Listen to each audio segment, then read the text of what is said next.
საიას იურიდიული განათლების ხელშეწყობის ფონდმა სამართლის კურსების 2014-15 სასწავლო წლის გამოშვების ცერემონია გამართა, რომელიც ფონდის 10 წლის იუბილესაც დაემთხვა.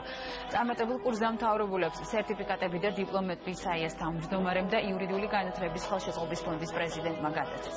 საქართველოს ახალგაზრდა იურისტთა ასოციაციის იურიდიული განათლების ფონდი 2005 წლიდან აქტიურად მუშაობს როგორც სტუდენტებთან, ისე სკოლის მოსწავლეებთან.